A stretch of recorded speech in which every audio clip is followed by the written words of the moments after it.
velocities with which that absolute position and orientation were changing at the initial moments.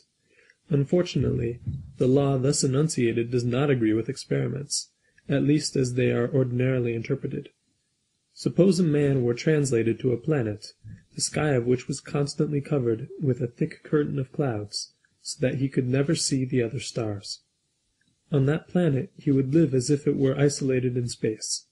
But he would notice that it revolves, either by measuring its ellipticity, which is ordinarily done by means of astronomical observations, but which could be done by purely geodesic means, or by repeating the experiment of Foucault's pendulum.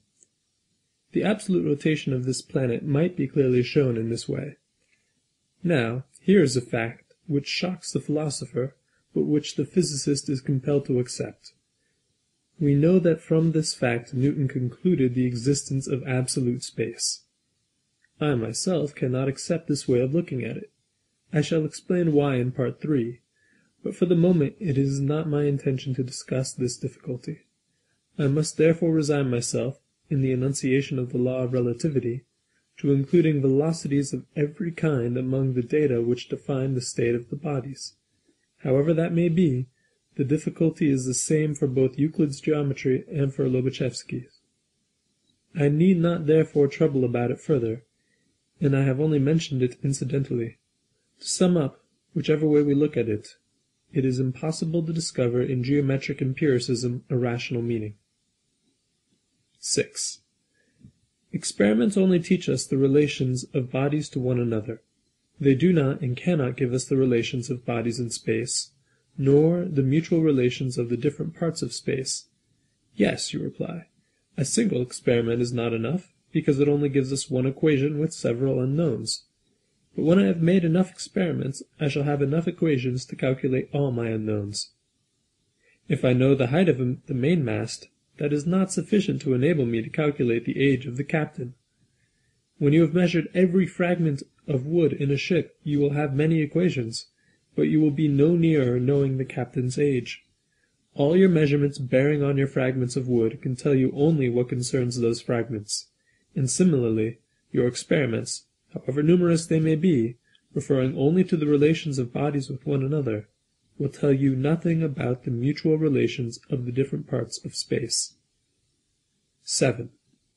Will you say that if the experiments have reference to the bodies, they at least have reference to the geometrical properties of the bodies? First, what do you understand by the geometrical properties of bodies? I assume that it is a question of the relations of the bodies to space. These properties, therefore, are not reached by experiments which only have reference to the relations of bodies to one another, and that is enough to show that it is not of those properties that there can be a question. Let us therefore begin by making ourselves clear as to the sense of the phrase, geometrical properties of bodies. When I say that a body is composed of several parts, I presume that I am thus enunciating a geometrical property, and that will be true even if I agree to give the improper name of points to the very small parts I am considering. When I say that this or that part of a certain body is in contact with this or that part of another body, I am enunciating a proposition which concerns the mutual relations of the two bodies, and not the relations with space. I assume that you will agree with me that these are not geometrical properties.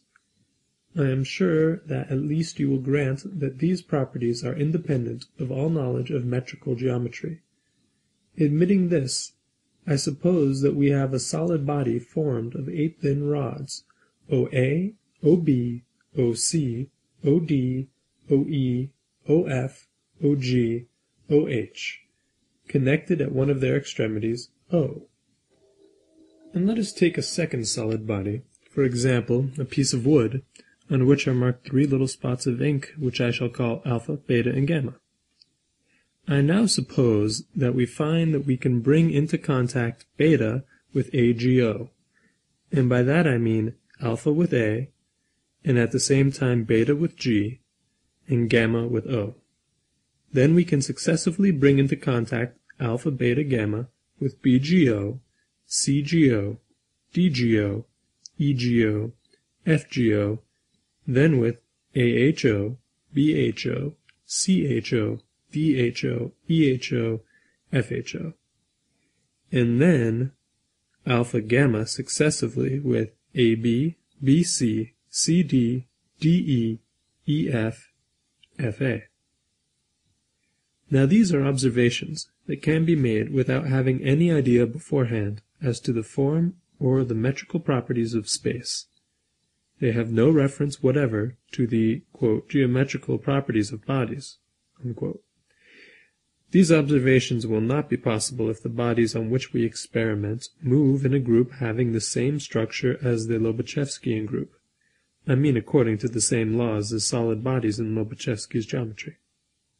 They therefore suffice to prove that these bodies move according to the Euclidean group, or at least that they do not move according to the Lobachevskian group.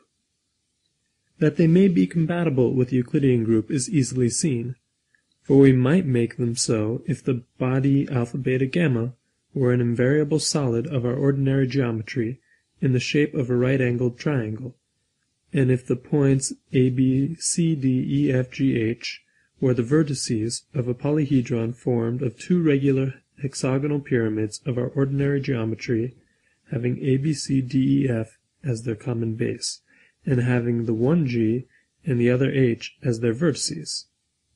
Suppose now, instead of the previous observations, we note that we can, as before, apply alpha, beta, gamma successively to AGO, BGO, CGO, DGO, EGO, FGO, AHO, BHO, CHO, DHO, EHO, FHO, and then that we can apply alpha beta and no longer alpha gamma successively to AB, BC, CD, DE, EF, and FA.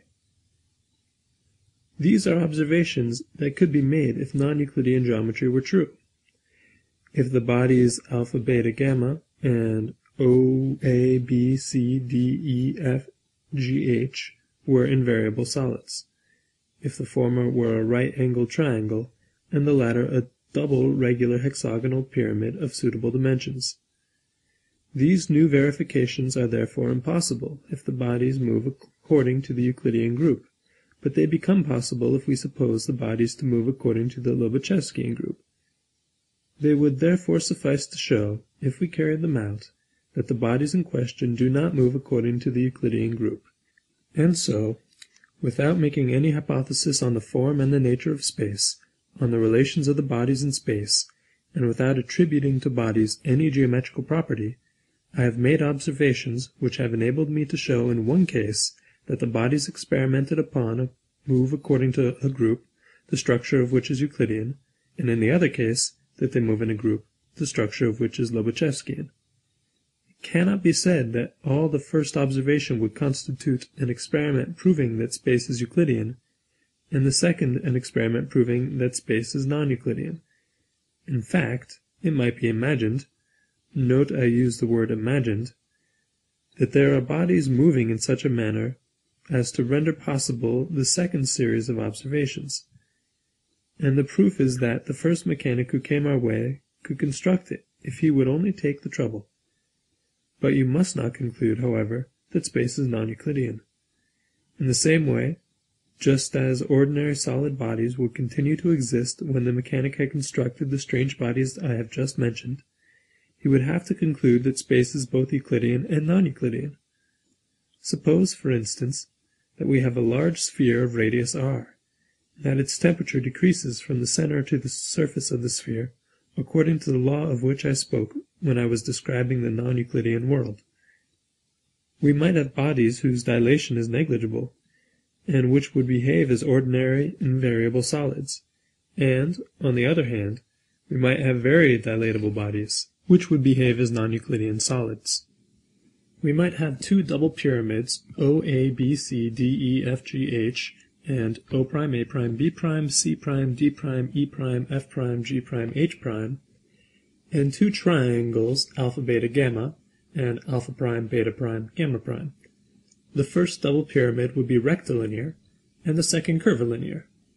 The triangle alpha, beta, gamma would consist of undilatable matter, and the other of very dilatable matter. It would then be possible